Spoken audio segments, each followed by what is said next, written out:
वित्त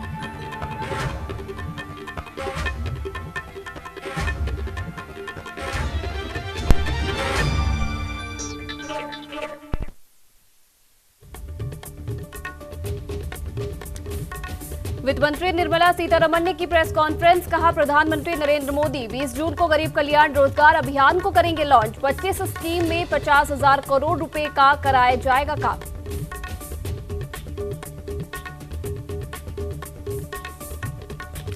वहीं कांग्रेस नेता राहुल गांधी के हमले पर संबित पात्रा का जवाब। बोले, मोदी सिर्फ बीजेपी के नहीं देश के प्रधानमंत्री। मोदी को डरा हुआ कहना हिंदुस्तान को डरा हुआ कहना है।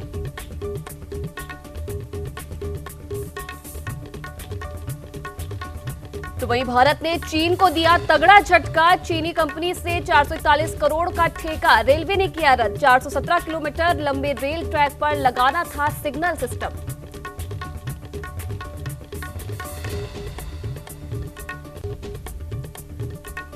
तो वहीं देश भर में बढ़ा कोरोना का रफ्तार। 3,66,000 के पार कोरोना संक्रमित मरीजों की संख्या। 1,94,000 मरीज हुए डिस्चार्ज। 12,237 मरीजों की हुई मौत।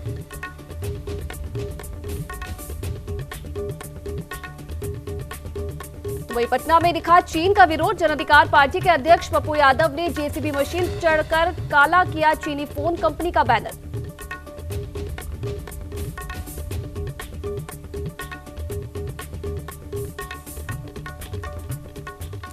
नमस्कार, न्यूज इंडिया में आप सभी का स्वागत है और आपके साथ मैं हूं आयुषी रेगी। तो चलिए नजर डाल लेते हैं इस वक्त की कुछ अहम खबरों पर। कोरोना संकट के कारण लाखों करोड़ों प्रवासी मजदूर अपने गांव लौट चुके हैं, जिन्हें रोजगार देने के मकसद से मोदी सरकार ने गरीब कल्याण रोजगार अभियान शुरू करने का फैसला किया है। वहीं 20 जून को खुद प्रधानमंत्री नरेंद्र मोदी इस मिशन की शुरुआत बिहार से करेंगे। उससे पहले वित्त मंत्री निर्मला सीतारमण ने प्रेस कॉन्फ्रेंस कर कहा है कि हमने पूरे देश में 116 जिलों की पहचान की है, जहां बड़ी संख्या में प्रवासी मजदूर घर वापस आए हैं। वहीं वित्त मंत्री निर्मला सीतारमण ने कहा कि प्रवासी मजदूरों को रोजगार देने के मकसद से गरीब कल्याण रोजगार अभियान को 125 दिनों के लिए लागू किया जाएगा। इसमें सरकार की 25 स्कीमें शामिल की जाएंगी। वहीं प्रवासी मजदूरों की मदद से सरकार ग्रामीण क्षेत्रों में इंफ्रास्ट्रक्चर को मजबूत भी करेगी।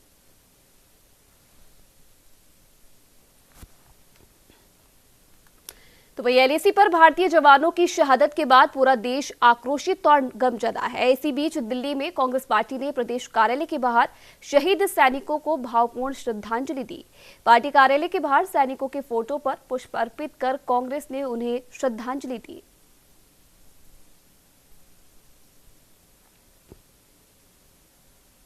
राजस्थान की राजधानी जयपुर में यातायात व्यवस्था को और मजबूत करने के लिए एडिशनल कमिश्नर की पोस्ट के अलावा अब डीसीपी ट्रैफिक को भी लगाया गया है। वहीं डीसीपी ट्रैफिक के पद पर अमृता दुहान ने ज्वाइन किया है। वहीं ज्वाइन करने के बाद उन्होंने ट्रैफिक के तमाम कर्मचारियों की मीटिंग ली। इस दौरान उन्होंने जयपुर की यातायात व्यवस्था को और भी मजबूत करने के लिए कर्मचारियों और ट्रैफिक पुलिस के जवानों को दिशा निर्देश दिए। तो वहीं डीसीपी ट्रैफिक अमृता दुहान से खास बातचीत की हमारे संवाददाता दीपक चावला ने। राजधानी जयपुर के ट्रैफिक में डीसीपी ट्रैफिक अमृता दुहान जी ने ज्वाइन कर लिया है। हमारे साथ बातचीत करने के लिए खुद मौजूद है। मैडम, सबसे पहले तो आपको बधाई, और किस तरह से आप इस जिम्मेदारी को देखते हैं? मुझे स्वागत करने के लिए धन्यवाद। जयपुर शहर में ये मेरी पहली पोस्टिंग है एज डीसीपी ट्रैफिक, और एक बहुत बड़ा चैलेंज है, क्योंकि मैं मानती हूँ कि पुलिस से जो डायरेक्ट थाने पे कांटेक्ट होता है वो बहुत कम प्रतिशत जनता का होता है, 1 से 2% जनता का। उनको भी मिला के जो पूरी 100% जनता है, अगर किसी के डायरेक्ट कांटेक्ट में आती है तो वो है ट्रैफिक पुलिस। और उसी के थ्रू ही कोई भी अपना राजस्थान में राजधानी जयपुर, उसकी ट्रैफिक व्यवस्था से एक टूरिस्ट डेस्टिनेशन होने की साथ ट्रैफिक की जो सुव्यवस्था है उससे वो पूरे देश में भी अपनी छवि बनाती है। तो ट्रैफिक बहुत महत्वपूर्ण है, मैं ये मानती हूँ, और मैं इसमें अपने उच्च अधिकारियों को मैं धन्यवाद देना चाहती हूँ कि उन्होंने मुझे इस इम्पोर्टेंट कार्य के लिए उन्होंने मुझे चुना। मैडम, जयपुर के अंदर काफ़ी ज़्यादा गाड़ियाँ हैं, तो ट्रैफिक की काफ़ी ज़्यादा परेशानी रही है हमेशा से। न्यूज़ इंडिया का भी सवाल है, जयपुर में 4 दीवारी परकोटा एक ऐसा इलाका है जहाँ पर पार्किंग की व्यवस्था नहीं है और यहाँ पर सबसे ज़्यादा ट्रैफिक होता है। तो इन इलाकों में किस तरह से आप अपनी टीम से मॉनिटरिंग करेंगे और किस तरह से आपकी आने वाले टाइम पे इस इलाके को आप देखते हैं, क्योंकि यहाँ पर ज़रूरत है ट्रैफिक को कम करने की? देखिए, ट्रैफिक कम करना वो अपने पॉसिबल नहीं है, लेकिन उसको डाइवर्ट करके और उसकी जो व्यवस्था बनाना, वो उस पर हम ज़रूर से ज़रूर अपना प्रयास पहले भी करते आए हैं और अब भी हम इस चीज़ को प्रयास को जारी रखेंगे। इसमें एक अकेले ट्रैफिक की नहीं, इसमें कई जो विभाग हैं उनका आपस में सामंजस्य बहुत ज़रूरी है। इसको लेकर हमारी लगातार मीटिंग्स भी होती रहती हैं और जैसे आप बताते रहेंगे, हमें आमजन बताते रहेंगे, जहाँ जहाँ दुविधा है उनको आपसे हमें फीडबैक मिलते रहेंगे, तो उसी हिसाब से हम उन प्रोजेक्ट्स को एक समय लेकर और उसको एक सिरे पर चढ़ाना हम अपना दायित्व समझते हैं और इसमें आपको 100% इसमें आपको कार्रवाई मिलेगी और कुछ ना कुछ ज़रूर अच्छा और पॉजिटिव इम्पैक्ट जनता को देखने को मिलेगा। Madam, IPS DCP Amrita Duhan ji क्या स्ट्रिक्ट रहने वाली है या ताबड़तोड़ कार्रवाई होगी, या लोगों को समझाना भी जरूरी है, जिम्मेदार भी बनाना है, या फिर दोनों ही जारी रहेगा? देखिए, कानून जो बनाया गया है वो आम जन की सहूलियत के लिए बनाया गया है। हम सबसे पहले तो यही चाहते हैं कि आम जन उस जिम्मेदारी को समझे और कानून की पालना करें। उसके लिए उन तक ये मैसेज भी पहुंचाना ज़रूरी है कि कानून क्या है और वो तोड़ेंगे तो उसकी सज़ा भी क्या है।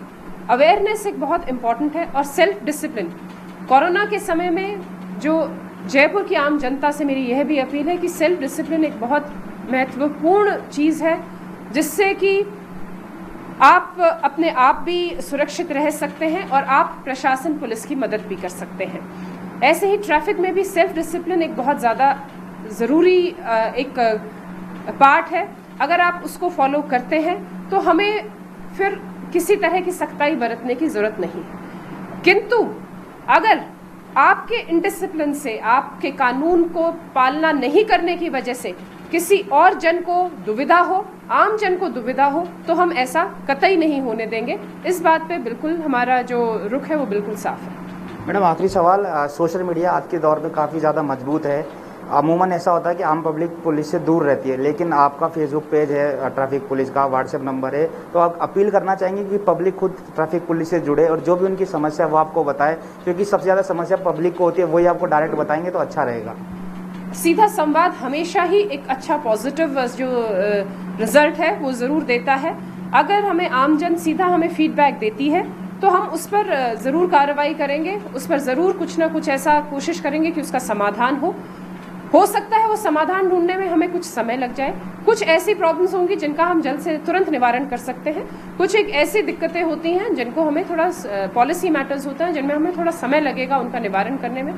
लेकिन अगर हमें इसमें जनता का साथ अगर हमें मिलेगा तो ज़रूर से ज़रूर हम ऐसा एक रास्ता ढूंढ लेंगे जिसमें उनको शीघ्र या कुछ समय बाद किंतु उनकी समस्याओं का समाधान ज़रूर। शुक्रिया मैडम हमसे बातचीत करने के। ये थे डीसीपी ट्रैफिक अमृता जी, जो बता रहे थे कि पब्लिक का सीधा संवाद बेहद ज़रूरी है और कहीं ना कहीं अगर ट्रैफिक को रोकना है तो खुद पब्लिक को भी जिम्मेदार होना पड़ेगा, जागरूक होना पड़ेगा। इनका कहना है कि कार्रवाई करना अच्छी बात है, जो कानून तोड़ने से कार्रवाई होगी उसके खिलाफ, लेकिन कहीं ना कहीं पब्लिक को जागरूक भी रहना है। उम्मीद करते हैं इनका कार्यकाल बेहद अच्छा रहे और इनके कार्यकाल में जयपुर में ट्रैफिक व्यवस्था है वो काफ़ी हद तक सुधरेगी। सहयोगी केदार शर्मा के साथ दीपक चावला, न्यूज़ इंडिया, जयपुर। तो वही माध्यमिक शिक्षा बोर्ड की 10वीं और 12वीं की बाकी बच्चे पेपरों की परीक्षाएं आज से शुरू हो गई है। ये परीक्षाएं 30 जून तक चलेगी। आज 12वीं कक्षा का गणित का पेपर संपन्न हुआ। इस परीक्षा में पहली बार छात्रों को कोरोना वायरस के संक्रमण से बचाव के लिए मास्क पहनना, सैनिटाइजर का इस्तेमाल करना और सोशल डिस्टेंसिंग का पालन करना अनिवार्य था।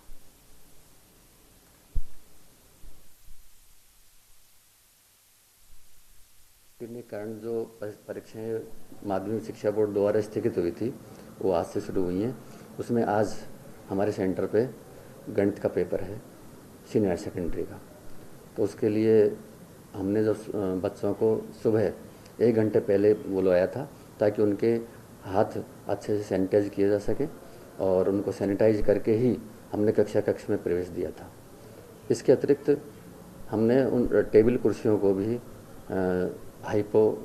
सोडियम हाइपोक्लोराइड से उसको सैनिटाइज करवा दिया गया था और साबुन की व्यवस्था भी और पानी की व्यवस्था परीक्षा कक्ष के बाहर कर रखी है ताकि बच्चे जब भी अपने हाथ सैनिटाइज करना चाहें वो कर सकें। इसके अलावा 30 तारीख तक ये परीक्षाएं चलेंगी और उसके लिए हमने सोशल डिस्टेंसिंग का पालन करते हुए प्रत्येक परीक्षा कक्ष में केवल 60% जो बच्चे थे, पूर्व में जो सिटिंग अरेंजमेंट था उसका केवल 60% रखा है और इस लिहाज से परीक्षा कक्ष बढ़ा दिए गए हैं और विषय बढ़ा दिए गए हैं।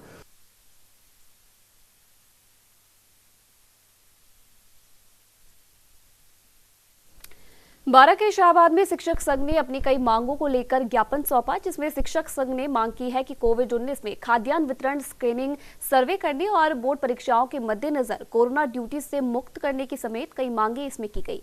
इसे लेकर शिक्षक संघ ने एसडीएम को ज्ञापन भी सौंपा।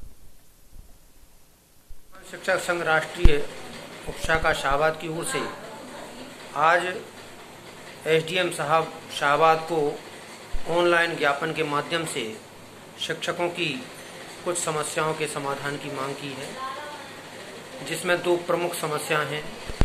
पहली, कोविड-19 महामारी से बचाव में, स्क्रीनिंग में, खाद्यान्न वितरण में, चेक पोस्ट आदि पर विगत कई समय से लगे हुए शिक्षकों को ग्रीष्मावकाश में आरएसआर के सेवा नियमों के अनुसार उपार्जित अवकाश देने के आदेश जारी करने की मांग की गई है। तो वही चित्तौड़गढ़ में नारकोटिक्स टीम ने 1 महीने के अंदर ही दूसरी बड़ी कार्रवाई करते हुए 2 क्विंटल डोडा चूरा के साथ 2 आरोपियों को गिरफ्तार किया है।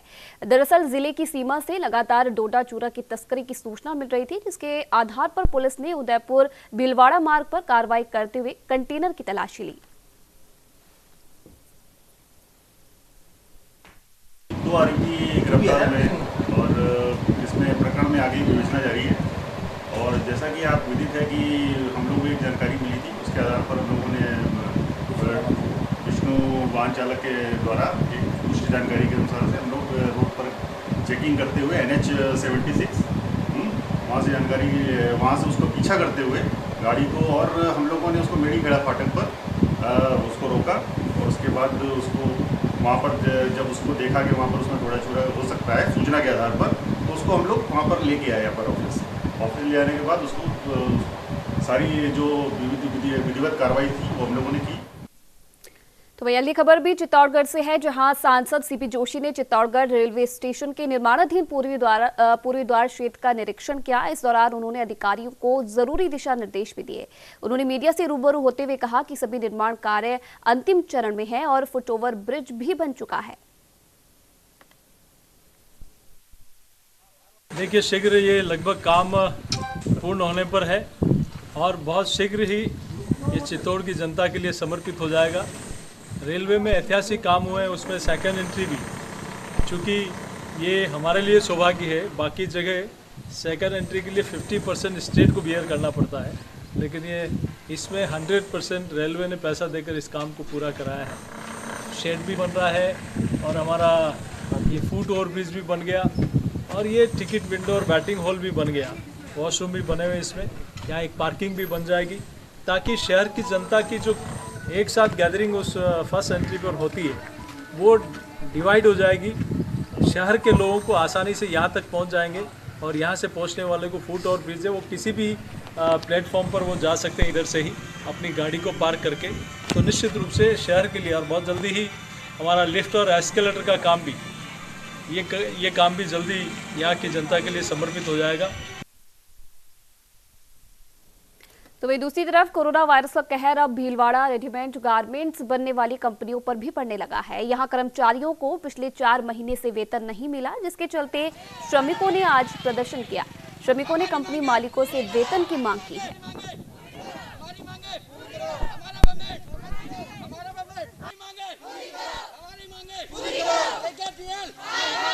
पर KKPL कंपनी है, वहाँ हम काम करते हैं। हमारे 200 लेडीज हैं यहाँ काम करती है, उसका किसी का अभी तक पेमेंट नहीं आया। और अभी हमने उनसे रजिस्टर मांगा तो उन्होंने बोला तुम्हारे बाप की कंपनी नहीं है, हम यहाँ कुछ भी नहीं देंगे तुमको, और पैसे के लिए भी मना कर दिया।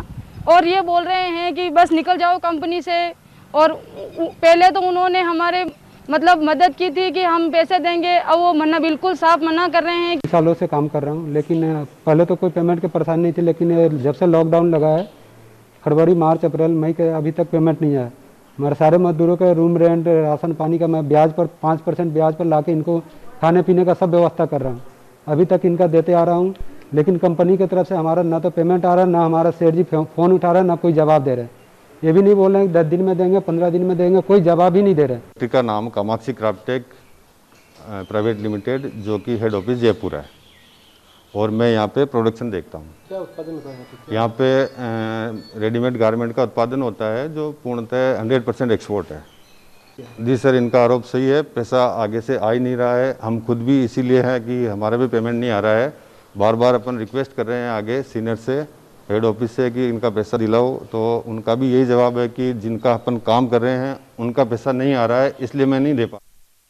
तो वहीं जालौर के कई इलाकों में बजरी माफिया धड़ल्ले से बजरी खनन कर रहे हैं। यहां जवाई नदी के पास ट्रैक्टर से लगातार खनन हो रहा है, लेकिन इस पर कोई कार्रवाई नहीं की जाती। ऐसे में पुलिस की मिलीभगत सामने आ रही है, जबकि सुप्रीम कोर्ट सरकार को इस पर रोक लगाने के आदेश दे चुकी है।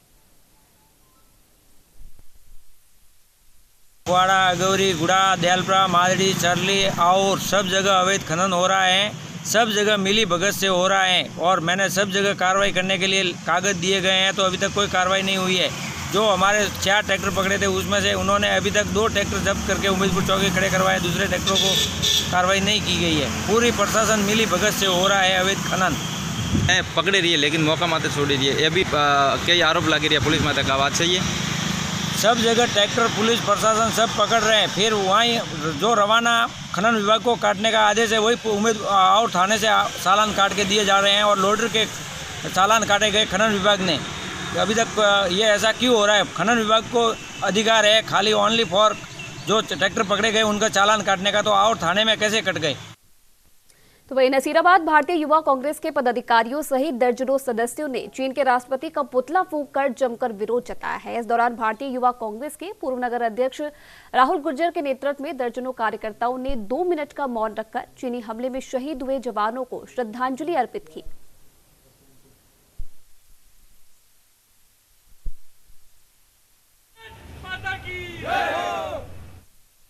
तो वहीं कोटा के रामगंज मंडी में बोर्ड परीक्षाएं शुरू होने से पहले छात्रों की थर्मल स्क्रीनिंग की गई। साथ ही छात्रों को 6 फीट के फासले पर भी बिठाया गया।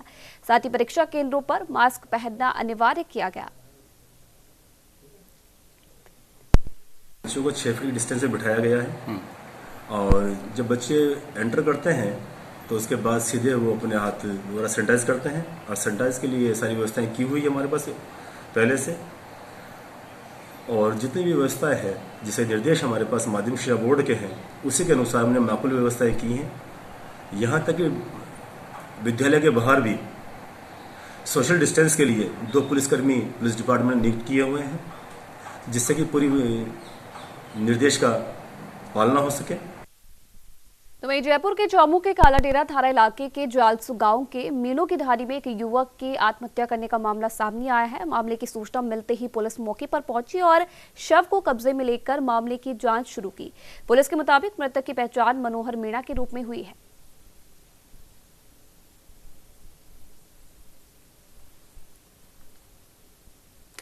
तो वहीं एक बार फिर से चौमू में रफ्तार का कहर देखने को मिला। दरअसल हरमाड़ा थाना क्षेत्र के अजमेर दिल्ली हाईवे स्थित सफेदा फार्म हाउस के पास ट्रक के आगे चल रहे एक ट्रेलर ने चालक पर अचानक ब्रेक लगा दिए, जिसके चलते पीछे से आ रहे एक ट्रक ट्रेलर से टकरा गया।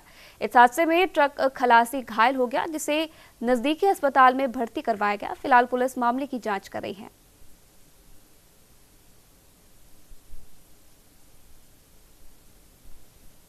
तो वहीं जयपुर के टोंक के देवली में बीजेपी मंडल अध्यक्ष राजेंद्र सिंह राणावत के पुत्र और भांजे के साथ देवली पुलिस कर्मियों ने उनके प्रतिष्ठान में घुसकर मारपीट की है। इसके बाद सैकड़ों लोग मौके पर इकट्ठा हो गए। पुलिस के मुताबिक राणावत के पुत्र सहित 3-4 युवक कार में सवार थे। कार में बाहर गुटखा थूकने पर पीछे बाइक पर आ रहे पुलिस कर्मी पर छींटे लग गए, जिससे गुस्से में आ रहे पुलिस ने कार का पीछा किया।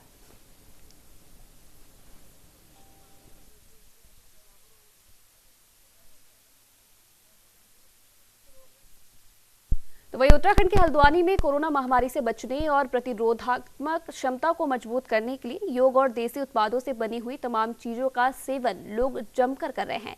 उत्तराखंड के पूर्व दर्जा राज्य मंत्री एचएन बहुगुणा ने भी आयुर्वेदिक औषधियों से परिपूर्ण इम्यूनिटी सिस्टम को बढ़ाने को लेकर एक उत्पाद तैयार किया है, जिसकी जानकारी ली न्यूज इंडिया उत्तराखंड के ब्यूरो हेड भूपेंद्र गुप्ता ने। कोरोना काल में हर व्यक्ति इस समय अपनी इम्यूनिटी सिस्टम को बढ़ाने को लेकर के चिंतित है, परेशान है और कहीं ना कहीं प्रयास भी हो रहे हैं। अगर हम बात करें WHO की या यहाँ योग गुरु बाबा रामदेव के पतंजलि प्रतिष्ठान की, तो वहाँ पे इस समय इम्यूनिटी सिस्टम को बढ़ाने को लेकर के तमाम जो है दवाइयाँ बन रही हैं, तमाम जो है औषधीय गुण जो है तलाशे जा रहे हैं कि किस किस चीज़ में क्या क्या औषधीय गुण है, किस तरीके से आपके अपनी इम्यूनिटी सिस्टम को, अपनी प्रतिरोधात्मक क्षमता को बढ़ा सकते हैं। और इसी को लेकर के लोग इस समय जो है बहुत ज़्यादा मैंने देखा गिलोय का, उसके अलावा हर बहेड़ा आंवला, तेज पत्ता, यानी जो किचन में हमारी जो सामान चीज़ें होती हैं उनको लेकर के लोग अपना इस समय बहुत इस पर फोकस कर रखा है। इन्हीं सब चीज़ों को लेकर के जो हमारे पहाड़ के घरेलू उत्पाद है, इन सारी चीज़ों को लेकर के हल्द्वानी के एक शख्स हैं जो पूर्व दर्जा राज्य मंत्री रहे थे, HR बहुगुणा, उन्होंने भी कुछ औषधि ऐसी निर्मित की है कि उनका यह दावा है कि वो उस औषधि से जो है लोगों को कोरोना में जो लाभ मिलेगा ही मिलेगा, उनकी इम्यूनिटी सिस्टम बढ़ेगी ही बढ़ेगी। इसके साथ साथ जो तमाम खांसी है, सर्दी है, जुकाम है, बुखार है, उसमें भी जो है काफ़ी राहत और काफ़ी जो है उनको लाभ मिलने की बात उन्होंने दावा किया है। तो आप ये देख सकते हैं कि इस समय जो है वो अपनी औषधि बनाने में लगे हुए हैं। ये किस तरीके की औषधि है, इनमें किन किन चीज़ों का प्रयोग किया गया है, क्या क्या पहाड़ की चीज़ें इन्होंने लगाई हैं, क्या रखी हैं, तो उन्हीं से सीधे बात करते हैं। बहुगुणा जी, ये आप क्या बना रहे हैं इस समय? देखिए, ये हरड़ है जिसे आयुर्वेद में आयुर्वेद का राजा कहा जाता है। और प्राचीन काल में जब एलोपैथ नहीं था, उस समय भी हम आयुर्वेद के सहारे तमाम तरह की बीमारियों का निदान करते थे। और इसमें जो ये कोरोना है वो एक जो है संक्रमण है अस्थमा टाइप का, जो एक गंभीर तरह का अस्थमा है। और उसके लिए हरड़ बिल्कुल लाभदायक चीज़ है, क्योंकि जो हमने बनाया है इसमें गिलोय अर्क, तुलसी अर्क, दालचीनी अर्क, सुगंधा अर्क के साथ जो है काल मेघ का अर्क भी इसमें डाला है। और इससे हमारा ये बिल्कुल दावा है, हम मजबूती के साथ अपनी बात को रखते हैं कि इसका प्रयोग करने से आप कोरोना के से अपना बचाव कर सकते हैं और आपको कोरोना जैसी बीमारी नहीं हो सकती है। तो कोरोना जैसी बीमारी नहीं हो सकती है, हर है, बहेड़ा है, आंवला है, इसके अलावा गिलोय है, तमाम वो औषधीय चीज़ें हैं, आयुर्वेदिक चीज़ें हैं जिनका ये जो है लगातार इस्तेमाल करके इन्होंने ये, तो इसका कोई पर्टिकुलर आपने नाम भी दिया है कि ये या इसके अलावा इसमें सिर्फ इसको कोई दवाई कह सकते हैं? देखिए, इसको देवर्षि अष्टामृता आप कह सकते हैं, क्योंकि इसमें 8 तरह की चीज़ों का हमने अर्क डाला है, जिसमें सबसे मूल है पहाड़ की बद्री गाय का गोमूत्र, और उसका इसमें सबसे बड़ा असर है। इसको आप जैसे ही आप मुंह में रखोगे तो आपके मुंह का जो तापमान है वो 110 सेंटीग्रेड हो जाएगा और आपके मुंह में आने वाला किसी भी प्रकार का संक्रमण स्वतः ही या तो मर जाएगा या फिर कमज़ोर पड़ जाएगा, हमारा ऐसा मानना है। दूसरी बात यह है कि इससे आपके लीवर को की प्रॉब्लम, आपके हार्ट की प्रॉब्लम, आपके ब्लड की प्रॉब्लम, वो सब दूर होंगी। तीसरा सबसे बड़ा कारण ये है कि इसके कोई साइड इफ़ेक्ट नहीं है, ये जितना भी आपको करेगा फ़ायदा करेगा, नुकसान आपको नहीं होगा। हमने अस्थमा के ऐसे पेशेंट जो बड़े लंबे समय से 8-8, 10-10 साल से इनहेलर पर चल रहे थे, वो ये दवा खाने के बाद आज स्वस्थ हैं और वो लगातार निःशुल्क ये दवा हमसे ले जा रहे हैं। क्या बात है। देखिए, जिस तरीके से तमाम जो इन्होंने अपनी तरफ से मेहनत कर रहे हैं, प्रयास कर रहे हैं, अपनी जो है जड़ी बूटियाँ, जो गाय का गौमूत्र है, या इसके अलावा हम कहें कि तमाम चीज़ें जो इन्होंने अपने पहाड़ के हमारे जो उत्पादित चीज़ें हैं उनको एकत्र करके ये दवाई बना रहे हैं और लोगों को निःशुल्क जो है यहाँ पे लोगों के बीच में दे रहे हैं। हमारे साथ में कुछ और लोग भी हैं जो दवाई लेने आए हैं, उनसे भी सीधे बात करते हैं कि जो है इन्होंने जो है दवाई का जो आपने इस्तेमाल किया है, सेवन किया है, तो कि जो है कि भैया आपसे जानना चाहेंगे आप कहाँ से आए हैं और अभी आपने जो दवाई खाई इसको क्या आपको लगता है कुछ राहत मिली? हाँ, थोड़ी बहुत राहत मिली है। तो क्या बीमारी से परेशान चल रहे थे? थोड़ी गलों में खराश वराश हो रही थी उसमें। तो कोई पैसा सा? नहीं, निःशुल्क। तो आप देख रहे हैं कि ये एक बहुत इस समय जो मानवता की बात कर रहे हैं कि मानवता की सेवा करनी है, मानवता एक परमो धर्मा करके जो बात है वो इन्होंने जो है HR बहुगुणा जी ने जो है चरितार्थ करी है। आज इस समय कोरोना काल में इस तरीके की चीज़ों को खुद जो बेचारे वो अपना अब मेहनत करते हैं, सारी चीज़ें एकत्र करते हैं, उसके बाद उसको बनाने का पूरा जो है अपना उसमें श्रम डालते हैं और फिर लोगों को वो निःशुल्क चीज़ें मुहैया करा रहे हैं ताकि लोग जो है वो खुद और अपने परिवार को जो है कोरोना में जो अपने इम्यूनिटी सिस्टम को कैसे मजबूत किया जाए उसकी दवाई दे रहे हैं। अपने सहयोगी मुकेश सक्सेना के साथ Bhupendra Gupta, news India, Haldwani. LEC पर 20 सैनिकों की शहादत के बाद पूरा देश आक्रोशित है। धर्मनगरी हरिद्वार के मालवीय घाट पर स्थानीय लोगों ने मां गंगा में पुष्प अर्पित कर शहीदों को श्रद्धांजलि दी और उनकी आत्म शांति की कामना की।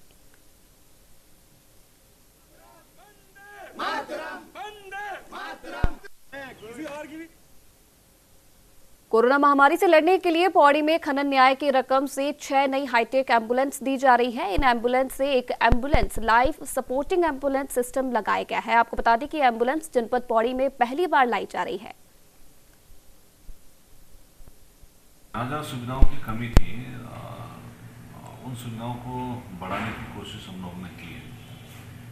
जैसे स्वास्थ्य विभाग के पास थर्मामीटर्स वगैरह नहीं थे, उनके पास इंफ्रारेड, तो खनन न्यास से ही लगभग 300 हमने इंफ्रारेड थर्मामीटर उन लोग को उपलब्ध कराए, जो लगभग उसकी कीमत के हिसाब से देखेंगे तो लगभग 10 लाख की उसकी कीमत है।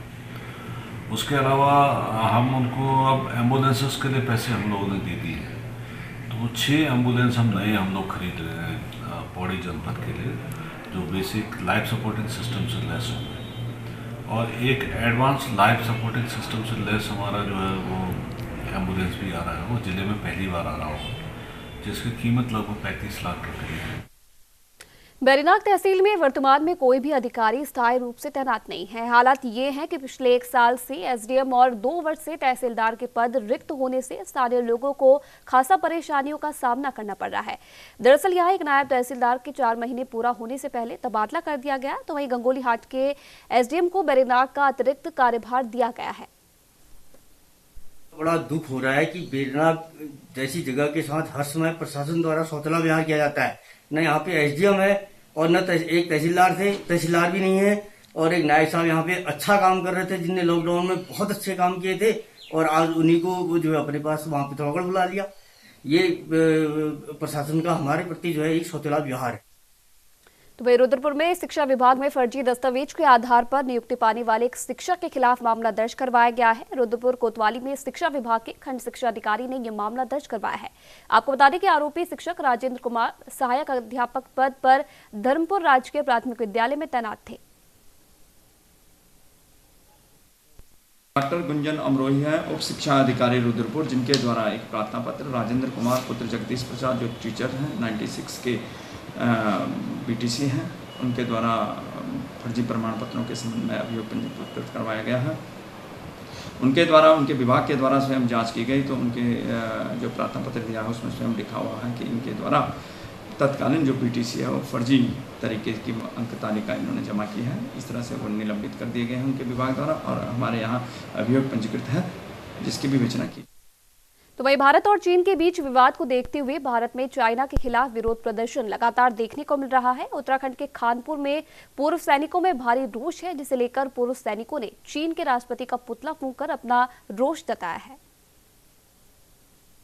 अरे चाइना, 1962 की लड़ाई तूने लड़ी, वो दिन भूल जा। हमारा हिंदुस्तान का एक सिपाही इतना मजबूत हो गया है कि तू 1962 का वाला सिपाही मत समझना। अभी 2020 है, 2020 में तेरा चौपट हो जाएगा सारा राज्य। इसलिए अगर तूने गुस्सा दिलाया तो तेरा ही नाश होगा। आज जो है देशवासियों से एक ही अनुरोध है कि चाइना को बिल्कुल त्याग देना चाहिए और देश को अपने को ये दिखाना चाहिए कि हम चाइना से कहीं आगे हैं। आज चाइना का हम डट करके मुकाबला कर सकते हैं। आज ज़रूरत पड़ने पे जितने हमारे एक्स सर्विसमैन हैं वो आज भी बॉर्डर पे लड़ने के लिए तैयार हैं। उनका खून खौल रहा है। इस हालत को देखते हुए जो चोरी छुपे हमारे जवानों पे ये अटैक किया गया है, ये बहुत दुखद घटना है। ये देश के लिए बड़ी दुखद की बात है कि आज जो है इस तरह हम, यदि चाइना हमारे पीठ पे छुरा घोंप रहा है और हम उसके सामान का इस्तेमाल कर रहे हैं, इसका हमें डट करके बहिष्कार करना चाहिए। तो फिलहाल इस बुलेटिन में इतना ही। तमाम खबरों के लिए आप देखते रहिए न्यूज़ इंडिया। है।